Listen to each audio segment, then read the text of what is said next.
Okay. Good afternoon.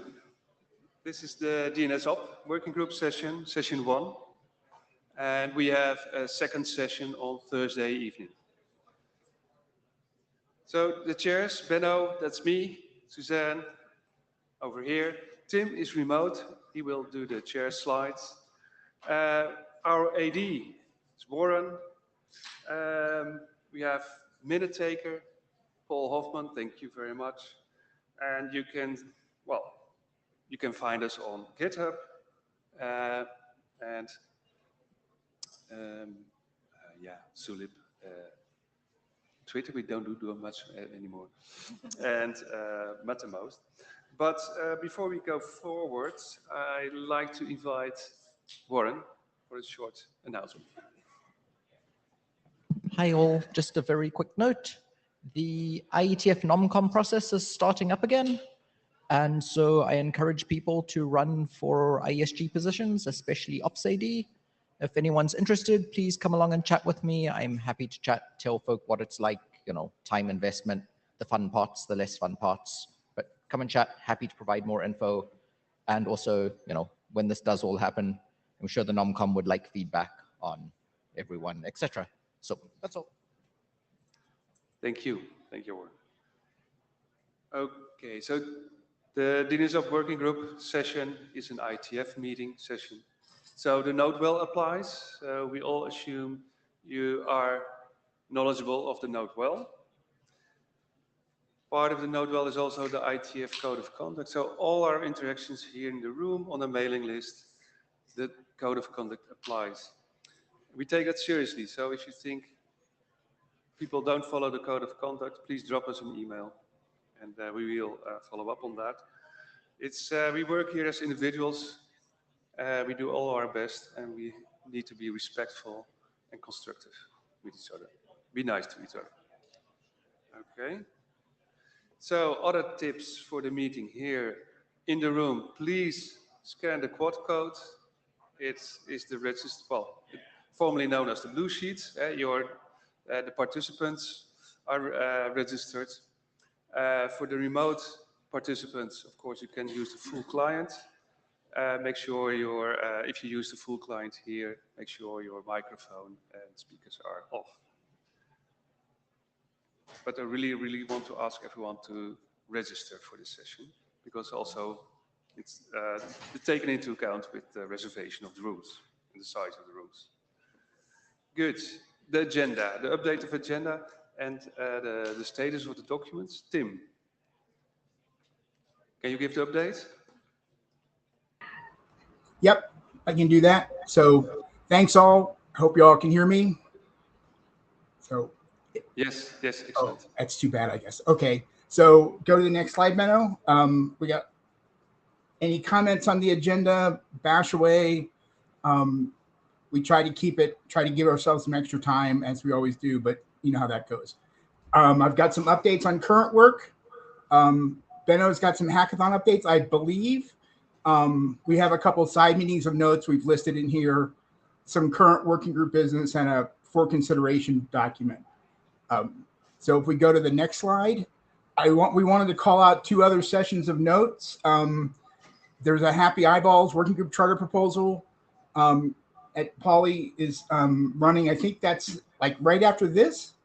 If I got my times right, hopefully it's not going to, I think they may overlap actually. So you may want to drop in afterwards and see. So, and then also the digital emblems BOF, it's non-working group. It's Wednesday morning, but they do have some fine DNS solutions on solving that problem, which, we always feel that, when there's a problem, there's always a DNS solution. So take a look. That would be sort of good. And if we go to the next slide, of course, the geo-targeting load balancing side meeting that Ben and Shane are hosting on Wednesday. Ben has slides that he'll present a little bit right after the chair's updates and stuff. So get ready, Ben. It's your big time to shine, of course. Just kidding. Ben's great. This will be a great meeting, actually. We all have lots of opinions on this. And if we go to the next slide, for our agenda, we've got some current working group business. John and Johan are going to talk about the generalized DNS notifies work that they've been doing. And Willem's got an update on the NS revalidation draft. Some of that was also discussed in the Delegate group meeting earlier, which I think there's some nice overlap there. So they'll be good to sort of listen to that. And then next slide. Mostly there's for consideration on secure name server selection. I think we'll be presenting remotely. And if we have some time, Johan wanted to talk about his automated DNS delegation management. We'll see how that goes. He's got a couple of minutes and a couple of slides, he says. So we'll see how that actually sort of plays out in the time frame. That was a very last minute suggestion. So we're trying to accommodate him, but we also are like, Johan, wait it to the last minute, you know. So anyway, next slide. I think the time permitting is empty. That may be Johan. So if we go to the next slide, we'll start the chairs updates and the vibes. Next slide. We've had some good updates. So since our last meeting, we've had 2 documents. RFCs actually, the QD count just happened today. It just went to auth 48 this afternoon. So congrats to the authors. We appreciate that. That's actually that's been very good. That went fairly smoothly. So, and the next slide, we've got 2 documents of Paul's in RFC and IETF last call, and then one that's waiting on the AD go ahead. So I believe that should be pretty straightforward. So the authors and the AD can kind of sort that out. So things are in good shape there, we believe. And so if we go to the next slide, we've got this document. There's no fundamental issues with the latest draft, and we have to sort of discuss that the chair is going to discuss with the authors the final edits. We feel that's fairly straightforward after all that discussion. So, but we thanks folks for sort of pitching in and sort of giving feedback on that. So we're really trying to sort of sort this out. So we go to the next slide. So the ready for working group last call, we feel that Schumann had sort of gotten a lot of stuff worked out. The authors have sort of worked out a lot of the details, a lot of discussion on the mailing list, very substantial. So we do kind of feel it's getting ready for working group last call. If folks have any comments on that, please speak up. That would be great. And on the next slide, I worked with the authors on getting the last version out. I sort of basically, I think, annoyed them to death, but we had some good comments. And I believe we need to sort of go through those and sort of sort some of those out. And hopefully this week, with the authors being in attendance, I can help sort of chase some of those final kittens, and we can get this in the working group last call. But it's been substantially redone, and it's actually, we feel that it's much better shape than it was initially, and it's really ready for working group last call once we sort of resolve those. And so thanks, authors, for putting up with me on that. So next slide. So on today's agenda, we've got 2 documents that, as we've said, that are currently being currently adopted, the generalized notifying NS revalidation. And if we go to the next slide, the only one open is the structured DNS error, which chairs are sort of discussing when we're going to take that to working group last call. We've got a couple other things in front of it that we feel is sort of ready to go. We don't like to stack them up. So if we go to the next slide, this is like the expired documents, and I was a little more worried about them when I wrote this a couple of days ago, but Ben had refreshed Service B Dane, and his comments actually make sense this may be a document more relevant to DELID, and we sort of urge folks to reread it and sort of look at it in that kind of set of fresh eyes kind of thing, because it does seem to be, and maybe more aligned with that. And a quick read I did this afternoon maybe is sort of like, oh yeah, this may have something, in that sort of frame. So, and DNSSEC automation, Schumann's got some working group feedback he's incorporating. Johan's got some implementation status he wants to update. And they said August, September. I'm betting on September because August is pretty much a slow month for a lot of IETF stuff, especially, smart people take vacations in August. So we hope there'll be smart people that way. And then if we go to the next slide, we've got 3 currently adopted works from the authors, the 8624 biz and the 2 must nots. So we thank the authors for pulling that together before the draft deadline. They should be very proud of themselves. Just kidding. And so we have 1 candidate for adoption currently. If we go to the next slide, and that's the Schumann's DNS Greece that we'd like to actually we'll probably kick off a call for adoption now that the the last 3 had been adopted. And if there's others, please speak up. We've had some folks sort of suggest stuff, but we the chairs always want to hear, what folks think of and what the working group thinks of as well. And that leads us to our next slide. So if we go to the next slide. So we always try to be very open and transparent about what we do. And we do a lot of, we have regular meetings. We speak with Warren regularly. We try to keep track of who holds the pen on certain things. And so we've tried various things, and then and the data tracker doesn't quite give us exactly what we need. So actually Warren came up with this one. We actually have a GitHub repo that basically is an issue tracker for all the documents. And it lists all the documents. And if you read the Sunday automated GitHub emails, any updates actually show up in there. So all the chairs are sort of plugging into that. And I think the right way to say this, and Warren can sort of correct me, it's not official normative IETF, but it's basically what we feel where things are. I think that's the right way to say it. So you don't want to take something, and then if you look at the next slide, yes, here's a good example. Here's how we sort of do it. And we've sort of tagged various things. Suzanne did a nice thing of actually tagging each document to what charter item it maps to.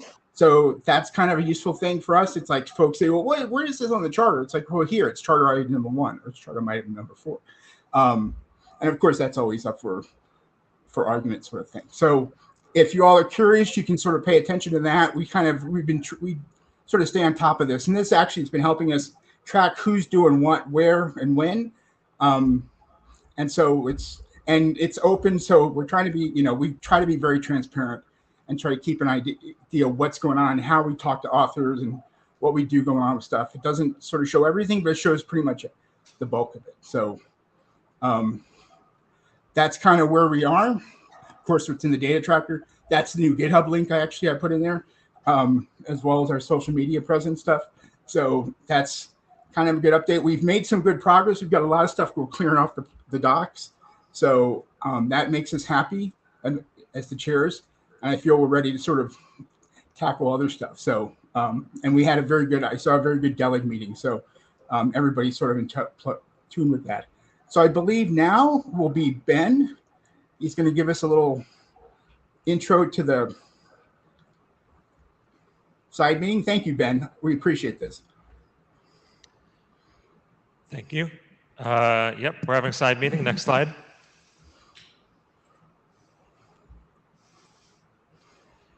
One slide. So we're having a meeting. It's on Wednesday. It's in the side meeting calendar. It is, for better or worse, opposite the plenary. So you, I guess, will have to decide for yourself whether you'd like to go to a side meeting on DNS load balancing or whether you'd like to attend the plenary. I don't think we're going to do that again. So DNS load balancing, it's been well known in this community for 25 years or more, depending on how you define it, maybe even a lot longer than that. It has many different names. GeoDNS or GSLB comes up. After 25 years, it's still widely used and it's never been standardized. And in my view, and maybe the view of some others, this is a big problem because it makes this technique, which is heavily used, incompatible with a bunch of stuff that's in the DNS standards. We can fix this. This is a problem. This is a technical problem. There is a technical solution. And there are lots of questions about exactly what we ought to do. And hopefully we'll get to talk about that a lot at this meeting. So we'll have a few slides from myself and Shane Kerr and maybe some other folks. But hopefully we'll reserve most of the time for just discussing this topic and hearing a wide range of views on what it is and what parts of it might be amenable to standards. Oh, and maybe if people are interested, we'll do a little demo. Thank you, Ben. Nice cliffhanger. Next up are the presentations for the hackathon update.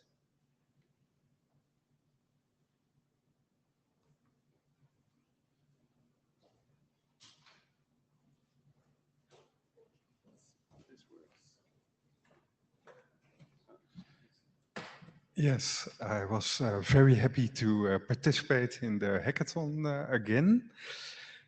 We had excellent food and excellent beers as well. And we also had good conversation and did some work. Next slide. So I started to do SVCB alias mode processing in Unbound according to directions of section 4.2 of RC 9460. And I think I did it because I thought, well, two of the current, or the not current, but the individual protocol proposals for DELEC are built upon SVCB, so anything or better processing of SVCB is good. Shane Kerr implemented support for zone version, which has passed working group last call and is now to the IESG, I think. So you pass a DNS option to the authoritative name server and it returns the apex or the name of the apex of the zone and the serial number or some other form of version of the zone. Yorgos finalized the DNS error reporting. So this is also DNS error reporting has become RFC since the last IETF in Brisbane, RFC 9567. Shimon implemented the latest protocol enhancement in compact denial of existence. There's now official NX name code point to indicate a non-existing domain with a compact denial of existence proof. And he also implemented that there will be a extended DNS error returned saying query type or invalid query type if you try to query for the NX name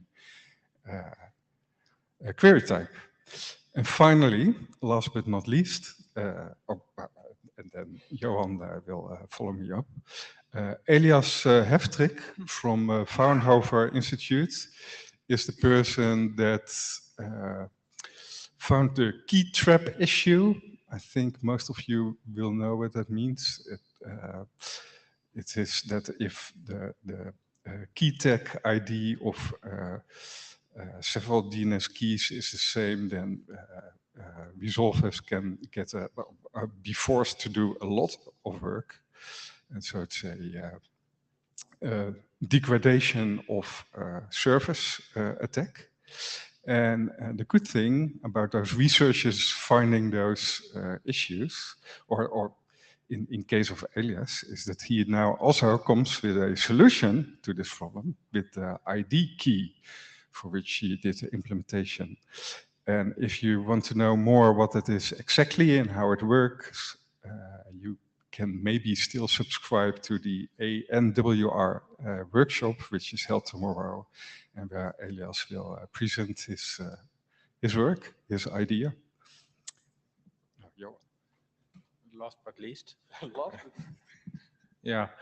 So very shortly, we were working at the other DNS table on progressing our implementation of both the generalized notifications draft and the delegation synchronization through DNS update draft, which now has a mostly complete name server implementation. We also worked on our CLI tools that are, well, mostly done in the first implementation and coming around in the second implementation in 2 different languages. And it's all working according to plan and it's making excellent progress. Thank you. Thank you. Okay. Then we go to the first presentation. I think it's Peter. It's the generalized notification, notify. Oh, Tim, do you want to say something? Oh, Peter put up some new slides, and I don't know if we have to make sure if we got them or not. So that was, I just want to give you all a heads up. He just proposed them. So. If it's a problem, we can use the old ones. It's just one bullet different. Let's see if if you give me 1 minute, I will try to upload it.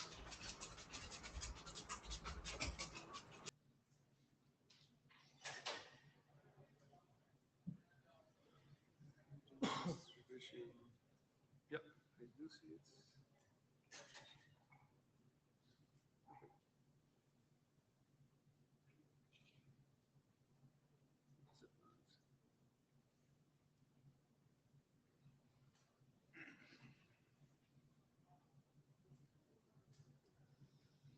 You see the general, yeah, a new version.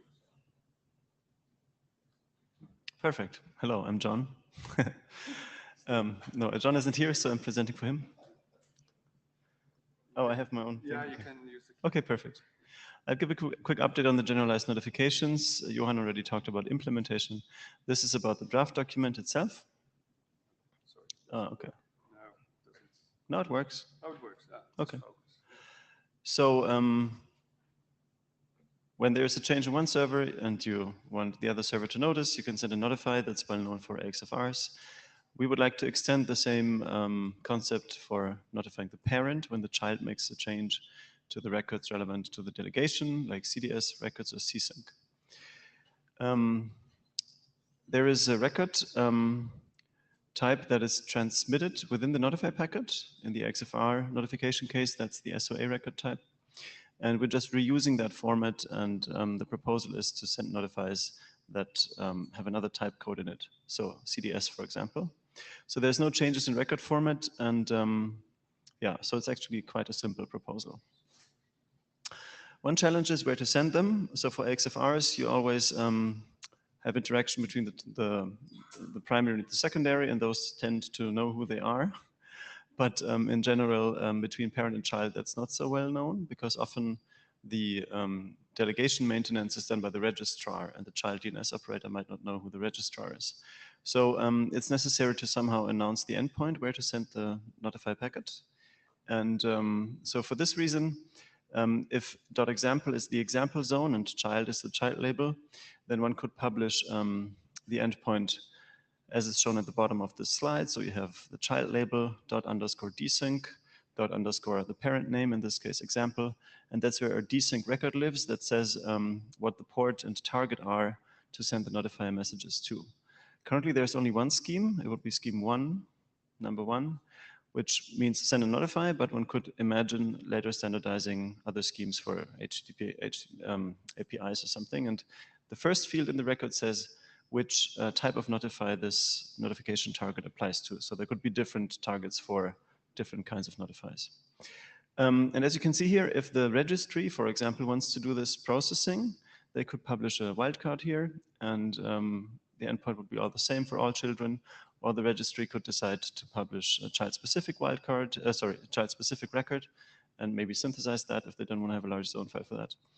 And so it's very flexible in the sense that this mechanism is agnostic of how exactly it's done. The child operator who wants to discover the endpoint just looks for this name, the desync record, and then whether that comes from a wildcard or something else is not of concern for the child. I think that wasn't as fleshed out in the last meeting, so now it is. Pressing. Yeah, so there's a bunch of open questions. We had a nice review from Peter, who did the DNSD review, and he suggested that why not actually use SVCB instead of desync? And why not? It can be done. It would also allow indirection with alias mode, which again would require the child operator who does this lookup to actually follow up on this alias mode thing, which maybe many resolvers don't really have automatically implemented. And so the child DNS operator doing the endpoint discovery would have to somehow implement that. So there would be a little bit of extra complexity, but it's not a big problem. So I guess it could be done.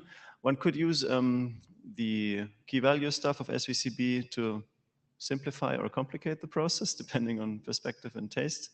So I don't know if IPv4 hints are useful for these endpoints, but it could be done. And one could pack the type of notify into additional key value pairs that are not defined yet, but one could define them like notifier R type and stuff like that. So that's an open question. My personal view is that I think the desync approach is more clear, but I mean, I don't know. I see that Ben has a question about that in a minute. Okay, then another question is whether registries would actually adopt this and publish those desync records and whether wildcards are okay. So one thing to notice is that it all lives under this underscore desync label. So one could delegate that to a stunt server and get rid of the question whether the parent TLD zone would need to have wildcards in itself actually. So I think that's a non-issue, but still adoption might be a problem. We'll see. On the other hand, the inefficiency of scanning is well known. So I think it's nice to have a mechanism that could be adopted if people want it.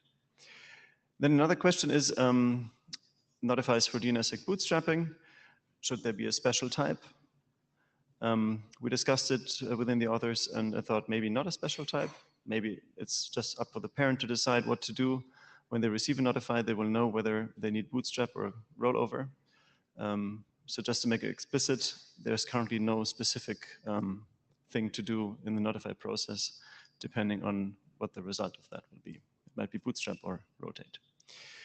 And the changes actually have been posted from the DNSD review. So the slides say they will be posted, but they are posted, I think 2 weeks ago. And those are the issues the authors are aware of. If there's any more, I guess we should discuss them. So bring them up here, bring them up on the list. And yeah, that's all John has to say. Yeah, we're actually a few minutes ahead of time, so we do have time for questions or comments. Yeah, sure. So there's apparently Ben in the list, and I don't know who else. Ben Schwartz, Meta. When considering using the service B record, the I think litmus test for whether service B is a good fit is that service B records are normatively required to be used under the association of a URI scheme. Effectively, if you are the service that is being represented by the service binding must have a URI. So if you believe that it would be appropriate and useful to have a URI defining your DNS notify endpoint and a scheme for that, then service B might be a good fit. Otherwise not. Okay, that's a good point. I think that probably could be fit into some URI scheme, but I don't know if that's an advantage as opposed to desync. I don't know. I guess we have to discuss it some more. I don't know who's next. Andre, I see. I understand I came very late to the party and I blame the security researchers for that. But I find it very confusing that how the way you are using the word notify and notification, because in my DNS-oriented mind, that's when the primary notifies the secondaries. So it's the other direction. And now that you are using the notification in a different context, even though the format is the same. But for me, it's very confusing. And I think it might be even confusing for people who will operate the service. So, and I don't have a proposal how to change that, but it's just, it was, even when you spoke about this, it was very confusing. What do you mean by notify? Because, but that could be just me because I'm like implementing DNS. Yeah, I hear you. It's a kind of double use of the term. And on the other hand, it enables reusing the same thing without changing the format, which makes it a simple thing to implement. So maybe do you think we should change the name of it? Okay. Yeah, let's think about it. Robert Story, USC ISI. When I was reading the draft in the previous session, one thing I noticed was that you don't want to send the notify for these updates until you're sure all your name servers are in sync. And so that requires some coordination on the client side. And my thought was we're defining a new structure what about just tacking on a timer at the end, a time value to say in 4 hours instead of it being immediate? So the client would just have to set their timer from whatever 2 weeks or whatever it was to the time suggested by the client to give time for all the servers to synchronize.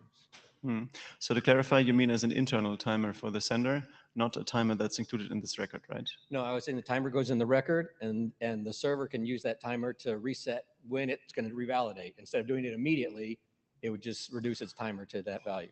Okay, so that record is published by the parent who says, I want you to send your notifications to this endpoint. But the parent publishing this record, of course, doesn't know what the replication delay of the child operator will be. So the timer is actually about the child replication delay. So I don't think it fits in the...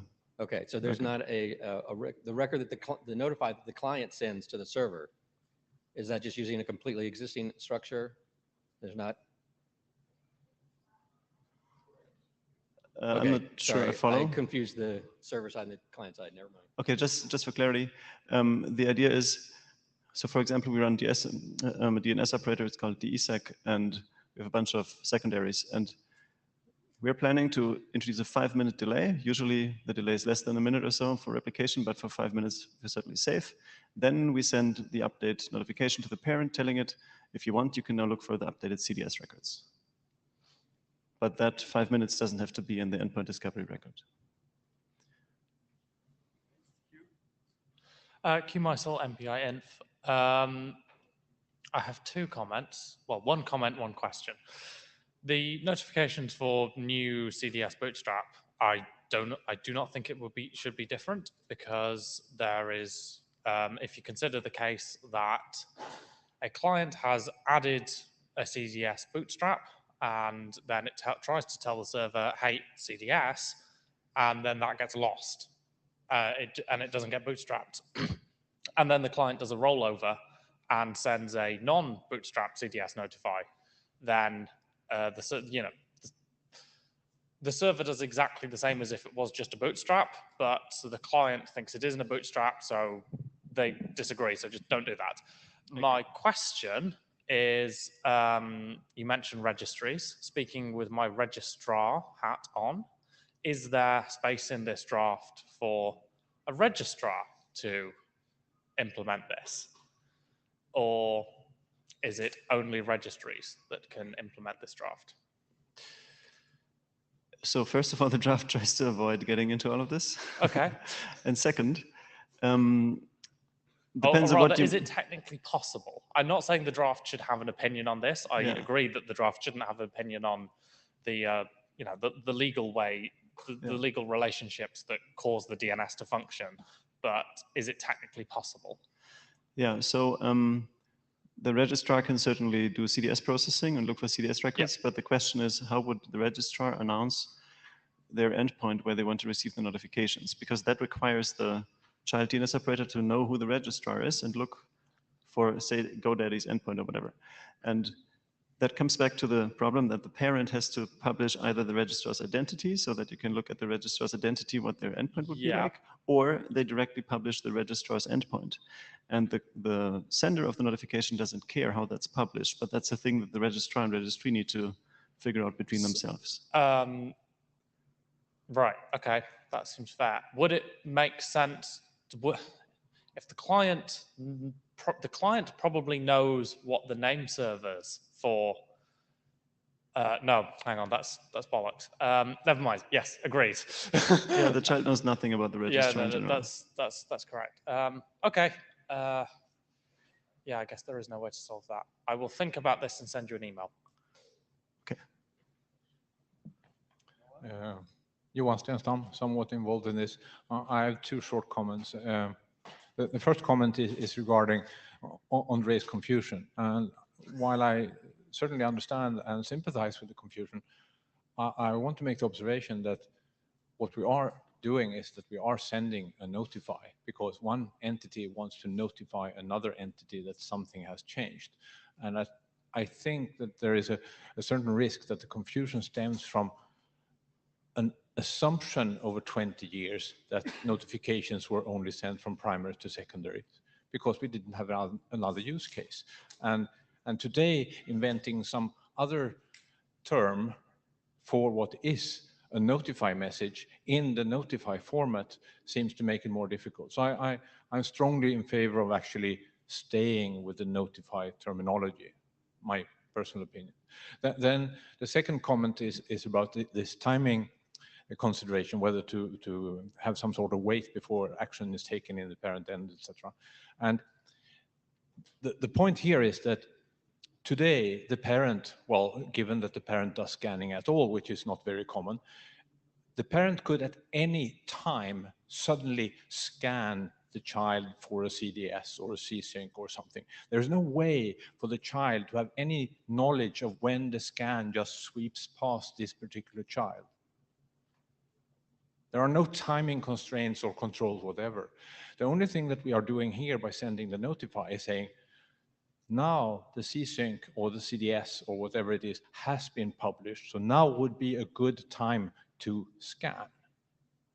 Obviously, it's up to us to make sure that we don't publish the C-Sync or the CDS until we're ready to receive the scan. The only thing we're doing here is optimizing when the scan actually happens. So there is really no advantage or need for any time of delays here, because the delay is a function of when you publish the CDS or when you publish the C-Sync, not when you send the notification. Yeah, to add to your first point, so the notify has an RR type field, and I guess that's there because it is a general mechanism in the first place.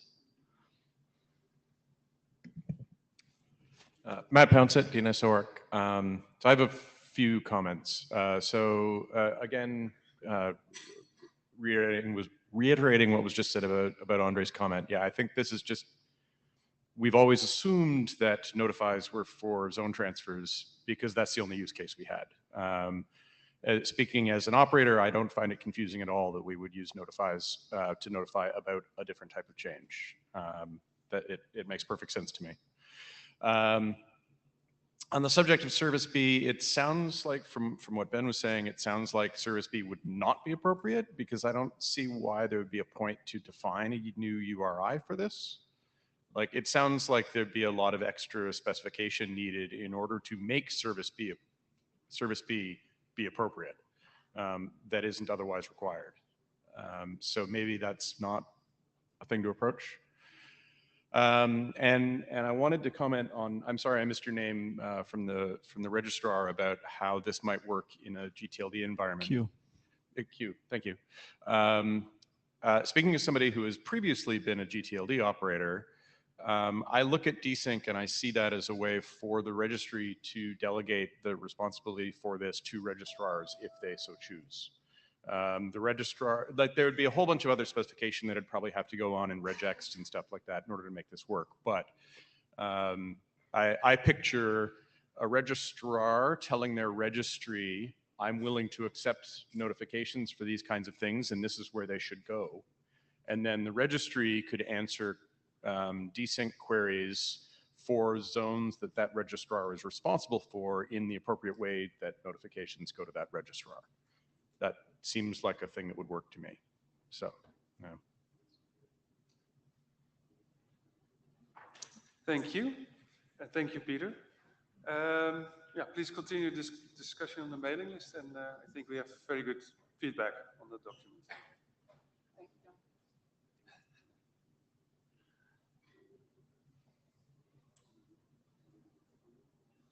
Next one is the, yeah. Oh, sorry, I made a mistake. Sorry, Willem. Johan, yeah. Johan jumped queues. Yeah, as always.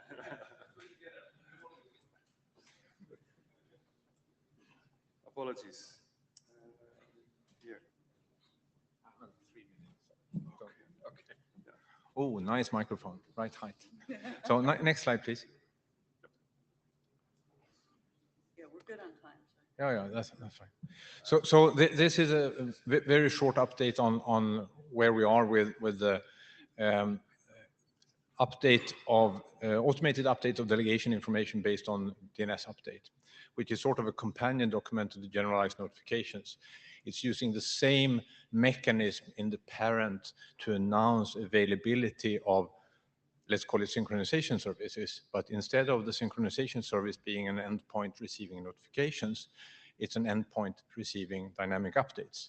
The draft has been updated based on the very nice DNS Directorate review, and the review was for the generalized notifications, but certain things also apply for this companion document. There has been a bunch of other minor changes, in particular more documentation around different alternatives for bootstrapping the 6.0 key in the parent end. Next slide, please. The other thing that has happened since Brisbane is lots of work on the implementation side. And we now have a mostly complete implementation of both the generalized notifications and the update. So essentially, a child that detects some sort of change to the delegation information, a change in the NSR set, a change to glue or something, will look up what services are provided by my parent for informing the parent. And if notify is one of the supported mechanisms, we can send a notification to the parent. If update is a supported mechanism, we can send an update and make this converge, well, quicker and hopefully less painfully than previously. The child side, I would say, is complete in both cases. The parent side is mostly complete in the update case because update is very easy to receive. I get an update, it contains exactly the differences that should be applied, remove this, add this, etc. It has a signature which is easy to verify, etc. And we're done. The parent side of the notifications is more complicated because when you receive a notify csync, that essentially says, fire off your scanner. And the scanning process isn't trivial. There are lots of lookups, there's lots of DNSic validation, and you have to follow certain chains. If there is new NS, name server in the NSR set, you need to look up the addresses, and there could be a bunch of addresses, and it's much more work. So I'm sorry, the scanner isn't really complete. So next slide, please. And this is what I showed just a couple of minutes ago, but it really shows that we have come rather far along with this. And it's quite possible today to just fire up two of these things, one that operates the child zone, one that operates the parent zone, and you make changes in the child end, and it will just automatically synchronize in a second or two with the parent. And you make another change, and it will synchronize, and you make a third change, and it will just synchronize. So this stuff is actually working. Next slide, please. And that means that because we've come so far with the implementation side of this, and the rest will hopefully be completed before the next IETF, I would really like to see this adopted by the working group. So, because I think it's showing progress, it's showing promise, and I cannot really bring it further on my own. I really need a working group to help with this. That's me. Okay. Thank you, Johan. Thank you. Anyone for the queue? Otherwise, we continue this. Sorry. Yeah, Andre. This is Andre, I see. I was really hoping to deprecate 6.0. Ain't gonna happen. You're too late. Because Bind is the only implementation that actually supports 6.0 and Bind and my name server. Okay. So can you at least think about not using 6.0 so we can I really need the scalability of asymmetric encryption. I cannot do this with TSIG. I know. But I was really hoping. Sorry. Not sorry. Yeah, Paul, please. You have more questions. Paul Hoffman. In the previous slide, you talked about KSK update. Yes. And I didn't see that. I don't remember seeing that in the draft. That is correct. Can you say how that's going to go? Because I totally clinched when you said that. So from the point of view of the parent, if you get a notification for a CDS, That's a signal that the child has published a CDS which says, I would like to see a DS for this key. Obviously, you could send exactly the same signal in an update packet. There's just no difference. Well, there is one difference, and the difference is on the implementation side. No, we have not implemented DNSSEC KSK rollovers at this moment. But it doesn't have a difference compared to the notification-based scheme. In the parent, you would do exactly the same thing. It's just that key rollovers in the parent end is sort of icky. So I haven't done it for either scheme yet, but it's the same thing. Yes, sir. Very trivial comment. You can't get rid of 6.0. It's being used. Sorry. Yeah. Okay. Thank you all, and thank you, Johan. And to your question, working group adoption, we will discuss that with the chairs and then schedule on the mailing list. Yeah.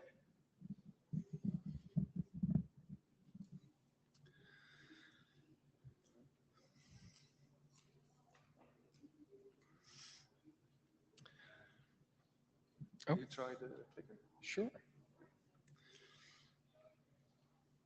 No, clicker doesn't work. Oh, it does. Yep. Yes, it does. It does. It's focus.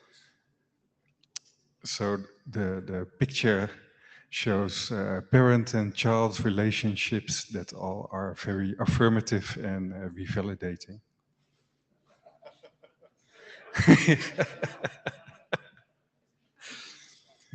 But delegation and revalidation is about increasing the trustworthiness of infrastructure or assets that are used by resolvers. Because there's really two kinds of data in the DNS. There's infrastructure data, which is used by resolvers, and then there is authoritative data, which is returned by resolvers. And these two sets overlap a little bit. And so the infrastructure data, a resolver first encounters that in a referral in the form of the non-authoritative NSRR set and glue. And none of that is DNSSEC signed.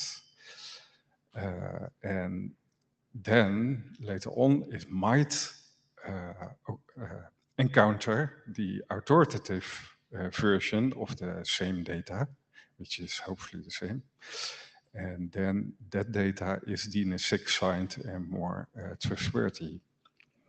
And so the idea behind delegation revalidation is to explicit query for the authoritative versions of infrastructure data, and as such immediately increase the trustworthiness and, most importantly, make sure it's can be DNSSEC signed and validated when used. So you're connecting to the correct name service, or the resolver is connecting to the correct name service.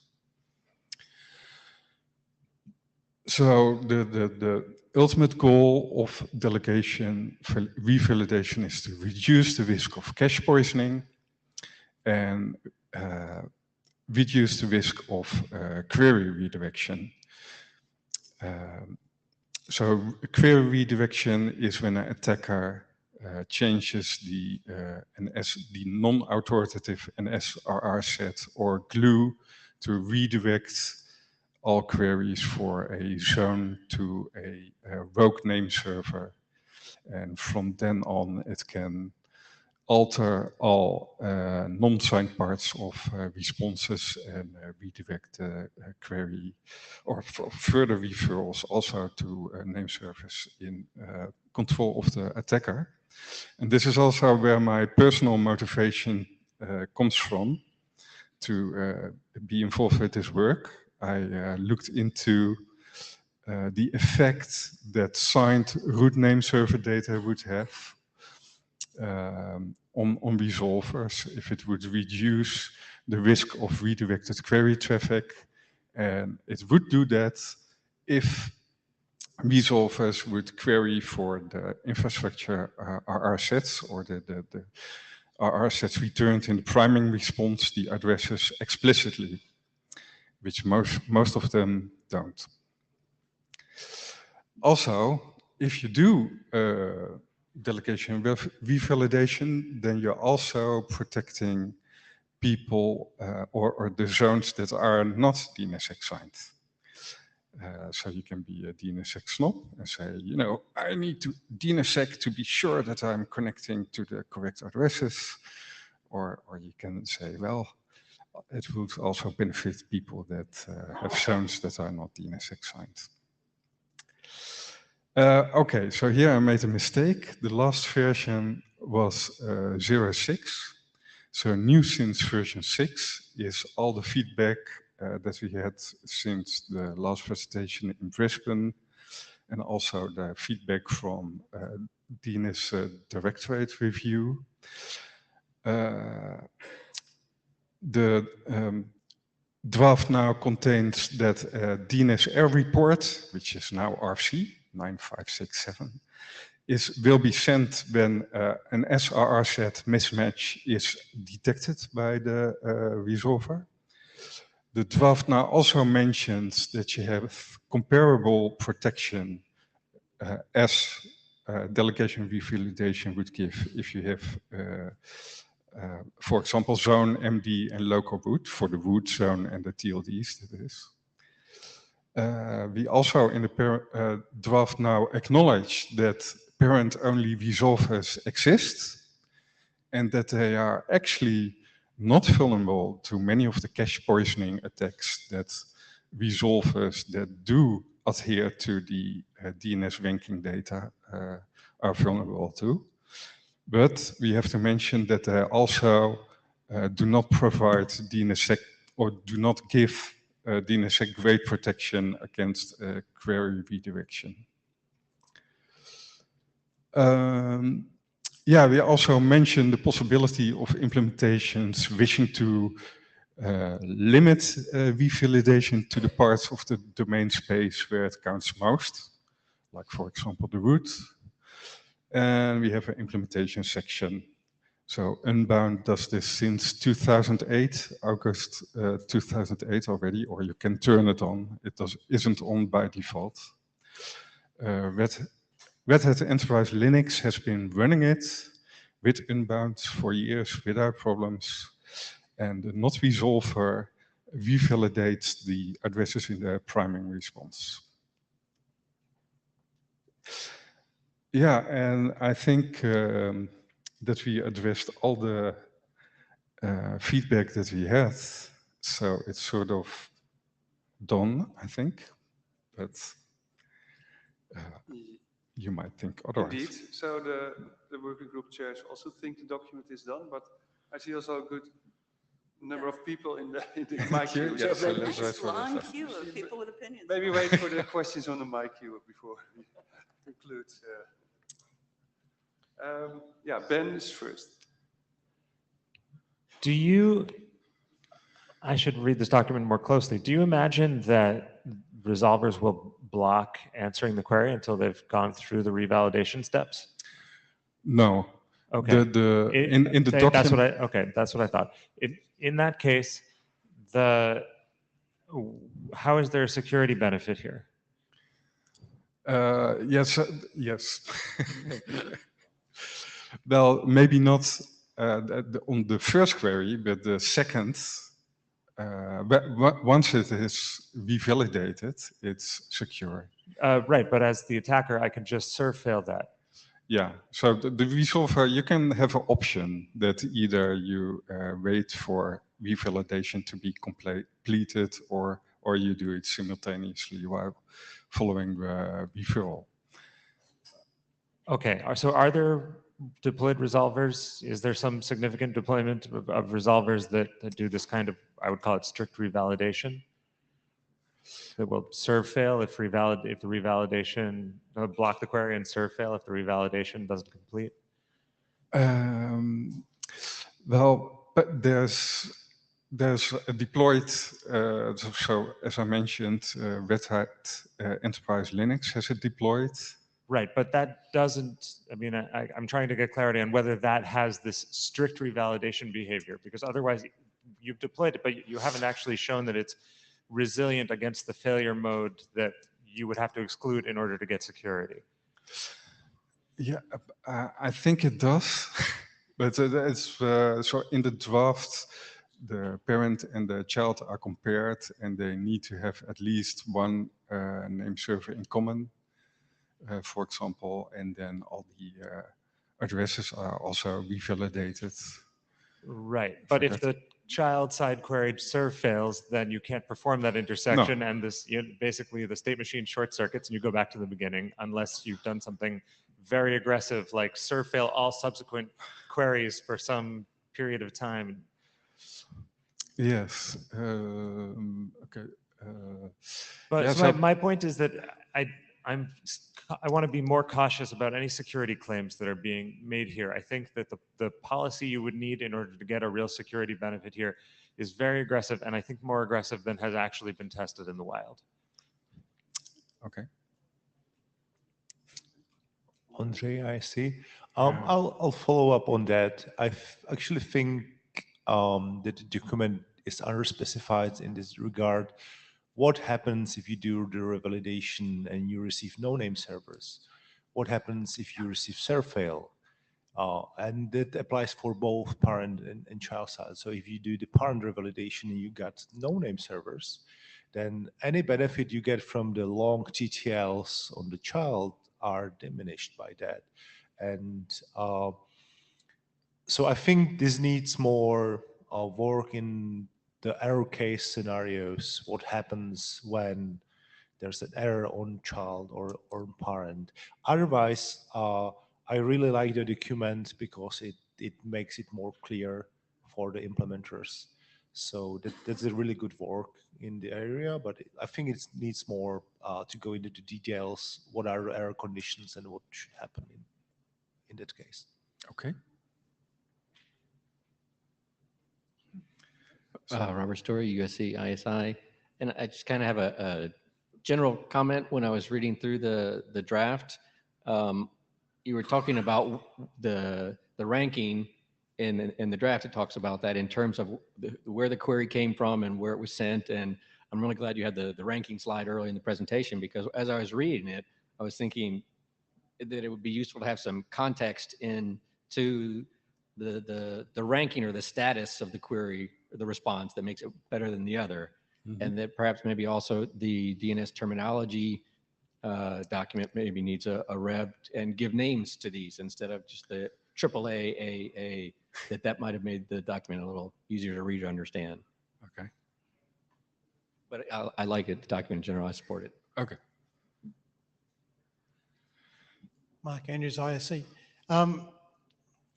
We switched bind to using NS queries for QNAME minimization.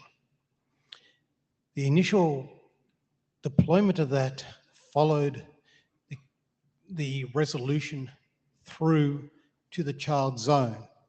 Everything, well, not everything broke, a lot of things broke. Oh. We backed off. We stopped the lookups once we got a delegation rather than follow through to the child zone. If we go ahead with this, we need to get to the state where if it works with Google, it is not correct. Having it work with Google does not signal to the world your server is broken because you fail to do the lookup. And that's a hard step to actually get across. We need to get Google and the other public DNS resolvers to actually do this and fail when the delegation, when the records in the child zone don't match. And this is undeployable until we get to that state.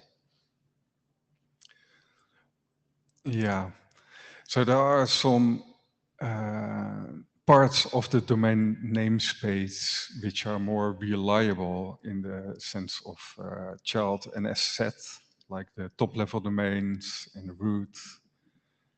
And so we also have in the draft the suggestion to limit revalidation to those parts. Jim Reid, just to follow on from what Mark had said there, he was saying about this being undeployable. I think the idea that we can get the big resolver operators to do hard fails when these errors occur is somewhat unrealistic, because they've obviously got business incentives in order to give answers to their end users. So I think that idea is a non-starter, quite frankly.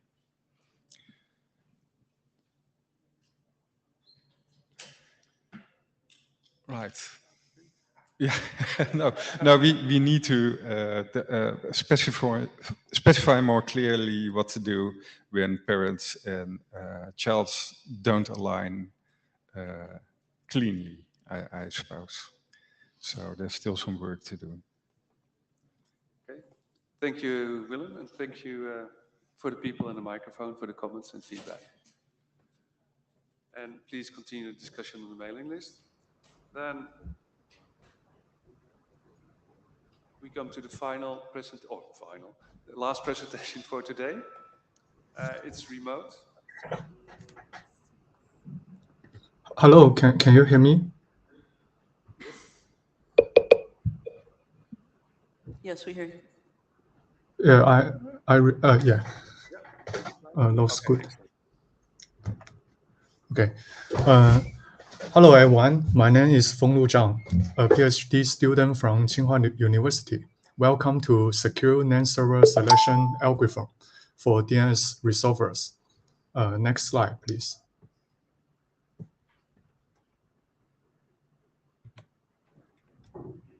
DNS is most important infrastructure for internet operation. Sorry. The outage of DNS can cause severe influence. For example, the DOS attack on DYN in 2016. Next slide, please.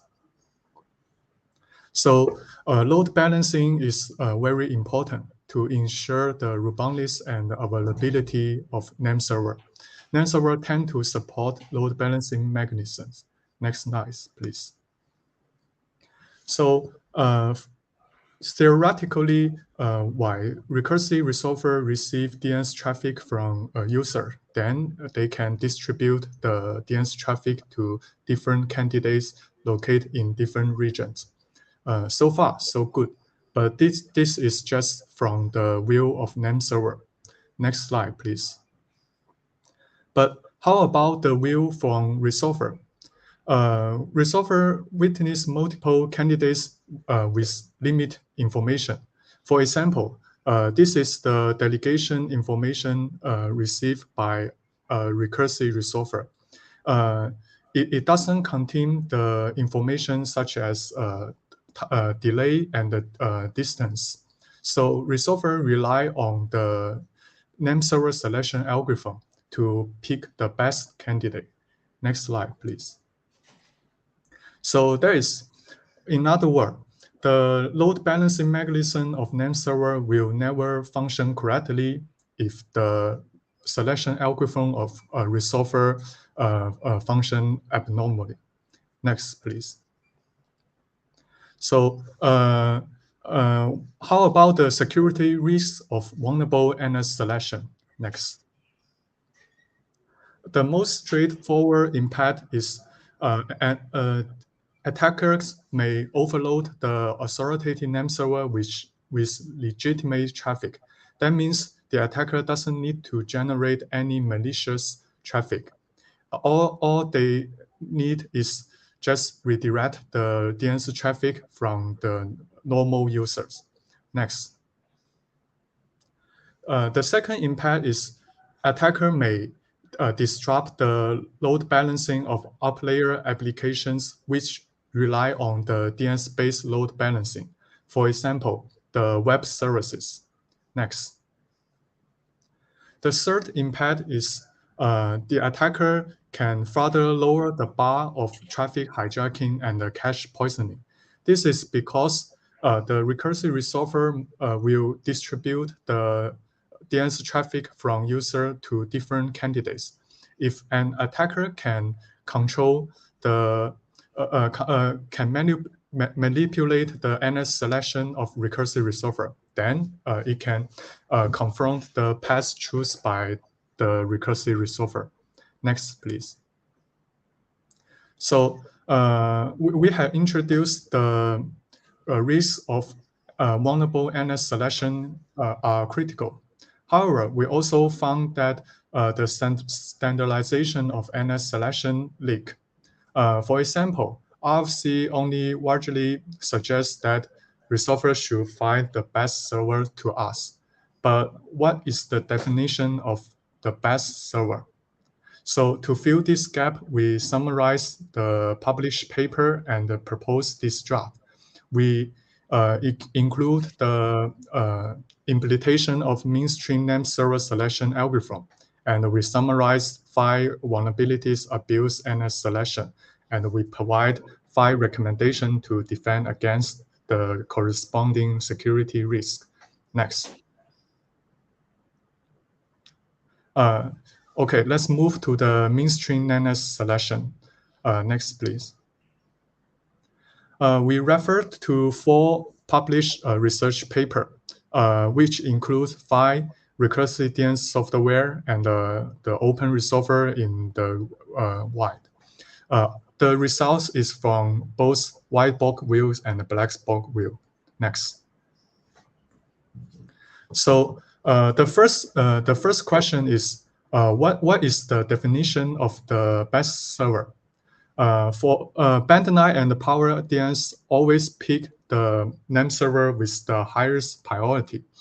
But for not resolver, it in most of the cases it picks the candidate with the highest priority, but it also exploits other candidates randomly. For Band9, it picks randomly in a range of priority. Next, please. Okay, the font is small. So the next question is the definition of priority. All of the evaluate DNS software define the priority is the adjust SRTT. So what is the mean of adjust? It means they will apply a penalty to the SRTT while detecting the failure such as DNSSEC failure. Next. So once the recursive resolver got the priority information, how do they store the status of name server? So Band9 and the node resolver share the status at the level of IP address for the consideration of saving memory consumption. And for Power DNS, it share the status at the level of NS record. And Unbound maintain the status for each delegation individually. Next. So, okay, let's move to the vulnerability exploiting the existing NS selection algorithm. Next. We summarize 5 vulnerability abuse the mainstream NS selection algorithm. Next. The first vulnerability is the disobedience attack. This attack allows attacker disrupt the load balancing of name server at a low cost. This attack exploits the shared status of name server and the penalty mechanism of recursive resolver. It has a wide impact. It affects Band9, Power DNS, Microsoft DNS, and about 38% of tested open resolver. Next. The second vulnerability is subverting SRTT algorithm. This vulnerability allow attacker manipulate and control the NS selection of recursive resolver. it exploit the shared status of NS and the penalty of the penalty mechanism of recursive resolver 2, but it only affect band 9. This attack allowed attacker manipulate the priority information of the victim along with the attacker-controlled name server. So it abused the shared status of name server. Next. The third vulnerability is the spoof fragment. This attack also allowed manipulate NS selection, but it exploit IP spoofing fragment queries and the penalty mechanisms. It affects band 9 only. Next. The fourth vulnerability is the lame cache.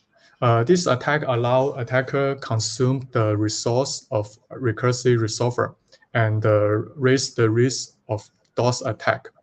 It exploits the inefficient data structure of NS status. It affects band 9 only. Next. The final vulnerability we summarize is the cynical queries. This attack allowed traffic amplification and the DOS attack. It has two variants, the Sunan and the Sukin. The Sunan abuse the cynical delegations, and the Sukin abuse an aggressive behavior of recursive resolver.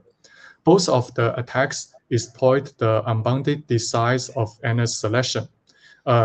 This attack doesn't affect any mainstream DNS software, but their results shows it affects the real-world resolvers and vendors.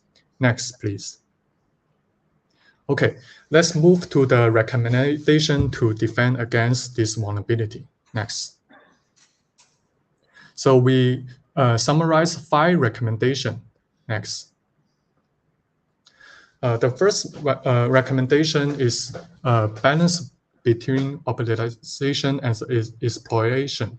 This is because 3 vulnerabilities abuse the NS selection of candidates with the best performance. So we recommend to reach a balance between optimization and exploration, just like what not resolver and unbound did. Next, please. The second recommendation is the independent name server status. This is because 2 vulnerabilities abuse the shared status of name server and then manipulate the NS selections. So we recommend maintain independent status for each delegation. This is also the strategy of unbound. Next. The third recommendation is the secure cache of name server performance. This is because the vulnerability 4 allowed DOS attack because of the vulnerable data structure of recursive resolver. So we recommend avoiding inefficient data structure such as the link structure or unnecessary information within the recursive cache. Next. The fourth recommendation is the bounding walk. This is because the cynical queries can abuse the unbounded size of resolver and consume the resource of recursive resolver and further lead to the DOS attack. So we recommend preventing the cynical queries and aborting with an error. Next. The last recommendation is the proposed retry and the failover. We re-emphasize this the importance of proposed retry and the failover because this should be a balance with the requirement of recommendation 4, the bound walk. Next. So here is the summary of our draft. We introduced the risk of vulnerable NS selection and we found the the standardization of NS selection is leaked. So in order to fill this gap, well, we summarize the published research and include them into this draft. We include 3 points: the implementation of mainstream NS selection algorithm, and the uncovered vulnerabilities, abuse NS selection, and the recommendation to defend against the security risk. Next. Thank you for your interest in this draft. Any question and comment are welcome. Thank you very much. There are 2 people in the queue. So first, Andre. Andre, I see. I actually disagree with what was said here. The purpose of multiple name servers is not like a balancing, but a resilience. And the purpose of the resolver is not to pick the fastest and like distribute the queries, but to give the queries back to the client. So resolver should be resilient even in the situation that it picks the name server on the moon as a first choice. And there are a couple of mistakes in what has been said, and the language of the draft is very aggressive. So the vulnerability 1 actually works only if the authoritative servers are non-compliant. And I think that non-compliant authoritative servers should suffer. Because we all suffer because of the wrong implementations. And there's nothing to fix in bind, and bind was listed as a vulnerable to this. There's nothing to fix in bind because it only affects situation where the authoritative service doesn't give any answers for the names for the domains it doesn't know. For the lame thing, like lame vulnerability, it's been 3 years now that has been fixed, and the lame cache is actually disabled in bind. Again, this is listed as a vulnerable in bind. So I'll provide more complex feedback on the mailing list, but I would suggest seriously to tone down the language of the draft. And I still think this is based on the wrong premise that the multiple name server for the domain should serve us as load balancing. That's not the case. The Anycast is for load balancing, not the name servers. Thank you for your comments. But for the vulnerability 1, in fact, the research paper included in this draft, they found the unresponsive name server is widespread.